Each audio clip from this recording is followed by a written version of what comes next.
నమస్తే welcome to our channel. నేను విశాల్ని. తెలంగాణ మాజీ సీఎం కేసీఆర్ నిన్న వరంగల్లో సభ పెట్టారు. ఆ సభలో ఆయన మాట్లాడింది టీఆర్ఎస్కా లేదా బీఆర్ఎస్కా అనే కోణం చూసుకుంటే ప్రజలకైతే ఏం అర్థం కావట్లేదు. దీని మీద పూర్తిగా విశ్లేషించడానికి మనతో పాటు స్టూడియోలో ఉన్నారు పొలిటికల్ అనలిస్ట్ శ్రీలీల గారు ఉన్నారు. వారిని అడిగి కొన్ని విషయాలు మనం తెలుసుకుందాం. నమస్కారం మేడం. నమస్తే మేడం, మన తెలంగాణ మాజీ సీఎం కేసీఆర్ వరంగల్ సభలో సభ పెట్టి మాట్లాడారు. సీఎం హోదాలో ఉన్న చంద్రబాబు నాయుడు గారిని కూడా విమర్శించారు. దీన్ని ఎలా చూడాలి మేడం? ఇక్కడ నిజంగా నిన్న కేసీఆర్ గారు సభ పెట్టారు. మరి రజతోత్సవ సభలు అని ఆ సభ పెట్టారు. మరి దేనికి రజతోత్సవం చేశారు వీళ్ళు? టీఆర్ఎస్కా బీఆర్ఎస్కా ఈరోజు అర్థం కాని పరిస్థితి. మరి ఫస్ట్ వాళ్ళు స్టార్ట్ చేసిన పార్టీ టీఆర్ఎస్, మధ్యలో పేరు మార్చుకొని బీఆర్ఎస్గా మారారు. కానీ ఈ సభ ఎందుకు రసాభాస అయ్యింది అనేది ప్రజల్లో ఒక అభిప్రాయం ఎందుకు వచ్చింది, అసలు రసాభాస ఎందుకు అయ్యింది అని అంటే, బీఆర్ఎస్కి సంబంధించిన కార్యకర్తలు, నాయకులు, అదేవిధంగా కొంతమంది మంత్రులు, ఎమ్మెల్యేలు ఉన్నారు. వాళ్ళందరూ కూడా ఏం ఆశించారు, ఎవరైతే కేసీఆర్ గారు వాళ్ళ పార్టీ అధినేత ఉన్నారో ఆయన ఏం మాట్లాడతారు అనేది వాళ్ళు ఎక్స్పెక్ట్ చేశారంటే, ఖచ్చితంగా వాళ్ళు అనుకున్నారు బీఆర్ఎస్ పేరు మార్చి మళ్ళీ టీఆర్ఎస్గా మారుస్తారు అని. కానీ అది జరగలేదు. అదేవిధంగా తన వయసు పైబడే కొద్దీ మరి పార్టీ నుంచి తన వారసుడు ఎవరు అనే ప్రకటిస్తారు అనేది కూడా చాలా ఎక్స్పెక్ట్ చేశారు. అది జరగలేదు. మరి ఎప్పుడో అయిపోయిన పెళ్లికి ఇప్పుడు మేళాలు అన్నట్లుగా మరి ఎప్పుడో అసలు గతంలో ఎప్పుడో జరిగిపోయింది అసలు తెలంగాణ ఉద్యమం అనేది. ఈ రోజున తెలంగాణ సాధించుకున్నారు, అయిపోయింది. అంతా అయిపోయిన తర్వాత కూడా పదే పదే ప్రజల్లో ఎందుకు ప్రాంతీయ విభేదాలను రెచ్చగొట్టే విధంగా కేసీఆర్ గారు మాట్లాడుతున్నారు? మరి ఇదేనా ఇతని రాజకీయ అనుభవం? ఇదేనా ఇతని రాజకీయంగా పెద్దరికం? ఇదేనా ఇతని రాజకీయంలో ఇంకొక నేర్పించే విధానం? ఇదేనా ఇతని రాజకీయంగా అందరికీ కూడా ఏ విధంగా ఇతను ఒక పెద్ద మనిషిగా ఎదుటి వాళ్ళకి ఏం నేర్పిస్తున్నారు అని అంటే, ఖచ్చితంగా ఈరోజు మనం చెప్పుకోవచ్చు నారా చంద్రబాబు నాయుడు గారి గురించి ఆయన ఏం మాట్లాడిన మాటలు. లోక్సభ సాక్షిగా, ఏదైతే అసెంబ్లీ సాక్షిగా మరి చంద్రబాబు నాయుడు గారు ఆ తెలంగాణ అనే పదాన్ని మాట్లాడటానికి వీలు లేదు అని చెప్పేసి కొన్ని రూల్స్ తీసుకొచ్చారు అని. కానీ ఆ రోజుల్లో బాబు గారు మాట్లాడింది ఏంటి అంటే, ప్రాంతీయ విభేదాలను రెచ్చగొట్టే విధంగా పదే నా తెలంగాణ అనే నినాదాలని కొంచెం మానేయండి, మనం అంతా ఒక్కటే, రెండు తెలుగు రాష్ట్రాలు కలిపి ప్రశాంతంగా ఉందాము అనే ఆలోచనతోటి అప్పట్లో జరిగింది. అది అయిపోయింది. తర్వాత ఎవరు ఈ రోజున తెలంగాణ వద్దన్న నారా చంద్రబాబు నాయుడు గారి గురించి మాట్లాడుతున్నారు కేసీఆర్. మరి అదే కేసీఆర్ నారా చంద్రబాబు నాయుడు గారితో పొత్తు పెట్టుకొని గెలవలేదా? మరి ఒకప్పుడు ఏ విధంగా వీళ్ళు టీడీపీతో పొత్తు పెట్టుకున్నారు? మరి ఈ విధంగా అవన్నీ మర్చిపోయి ఈ రోజున పదే ఎప్పుడో జరిగిన దానికి ఈ రోజున ఎలా ఉందంటే కేసీఆర్ గారి పరిస్థితి, ఇంత బ్రతికి ఇంటెనకాలు చచ్చినట్లుగా ఎందుకు ఈ విధంగా మీ ధోరణి? ఎందుకు ఇంకా పొరుగింటి పుల్ల కోసం మీరు చూస్తున్నారు? ఎప్పుడో అయిపోయిన దానికి ఇప్పుడు ఎందుకు మీరు ఈ విధమైన జనాల్లో ఉద్రేకపూర్వకమైన వాతావరణాన్ని? ఇక్కడ చూస్తుంటే జగన్మోహన్ రెడ్డికి కేసీఆర్కి పెద్ద తేడా ఏం కనిపించట్లేదు. అతనేమో కులాల పేరుతో, మతాల పేరుతో విద్వేషాలను రెచ్చగొట్టే విధంగా అతను చేస్తున్నాడు. అంటే వచ్చే కంపెనీలను కూడా రానివ్వకుండా అక్కడ లేని దాన్ని ఆపాదించేసి ఏదేదో రకరకాల అన్ని న్యూస్లు సృష్టిస్తున్నారు వాళ్ళ సాక్షి ఛానల్ సాక్షిగా. ఇక్కడ చూస్తే కేసీఆర్ గారు మాట్లాడే మాటలు, చేసిన పనులు, నిన్న సభ రసాభాస అయ్యింది. మరి అది టీఆర్ఎస్ కోసం పెట్టారా, బీఆర్ఎస్ కోసం పెట్టారా, అదంతా సెకండరీ. మరి ఈ రోజున చూసుకుంటే అదే పార్టీకి చెందిన ఎవరైతే హరీష్ రావు గారు ఉన్నారో, నారా చంద్రబాబు నాయుడు గారిని, గౌరవ ఆంధ్రప్రదేశ్ ముఖ్యమంత్రి గారిని ఎందుకు పొగడలతో ముంచెత్తారు, ఎందుకు ఈ విధంగా పొగిడారు అని అంటే, ప్రతి ఒక్కరూ ఈ రోజున బీఆర్ఎస్ సంబంధించిన నాయకుల్లో కూడా వస్తున్న ఆలోచన ఏంటంటే, రాబోయే రోజుల్లో కూటమి ప్రభుత్వం తెలంగాణలో పోటీ చేయబోతుంది, మరి హరీష్ రావు గారి అడుగులు బీజేపీ వైపు పడబోతున్నాయా అనే వార్తలు వినిపిస్తున్నాయని. నిజంగా ఈ రోజున చూసుకుంటే కరెక్ట్గా మాట్లాడారు హరీష్ రావు గారు. మరి ఈ రోజున బీజేపీ, జనసేన, తెలుగుదేశం పార్టీ మూడు కూడా కూటమిగా ఏర్పడి ఆంధ్రప్రదేశ్ రాష్ట్రంలో రాజ్యాధికారం చేపట్టిన తర్వాత ఏం జరుగుతుంది అనేది మనం చూస్తూ ఉన్నాం. అమరావతి పునఃప్రారంభ పనులు, మరి ఎవరైతే మోడీ గారు ఉన్నారో ప్రధానమంత్రి గారు రాబోతున్నారు, మళ్ళీ ప్రారంభ పనులు జరిగిపోతున్నాయి. అదేవిధంగా టాటా గ్రూప్స్ కంపెనీకి సంబంధించిన కొన్ని ఇండస్ట్రీస్ కూడా తీసుకురావటం, దాని తర్వాత ఇంకా ఏదైతే వీళ్ళు పదే చెప్తున్నారో ఉర్సా అని, అది ఉర్సా కాదు, ఆర్సా అనే కంపెనీ. అది పేరు కూడా వీళ్ళు చెడగొట్టేశారు సాక్షి ఛానల్, ఉర్సా అని చెప్పేసి. కానీ అది అర్సా అనే కంపెనీ. మరి దానికి సంబంధించి వీళ్ళు ఎటువంటి భూములు కూడా వాళ్ళకి ఇవ్వలేదు.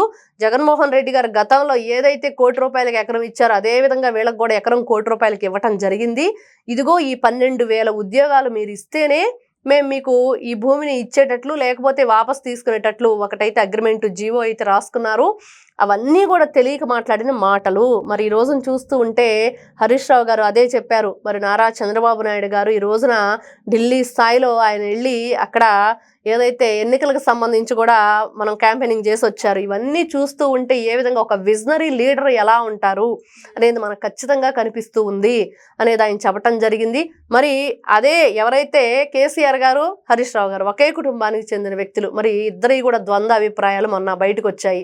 ఎవరి అభిప్రాయం వాళ్ళు వెళ్ళిపుచ్చారు.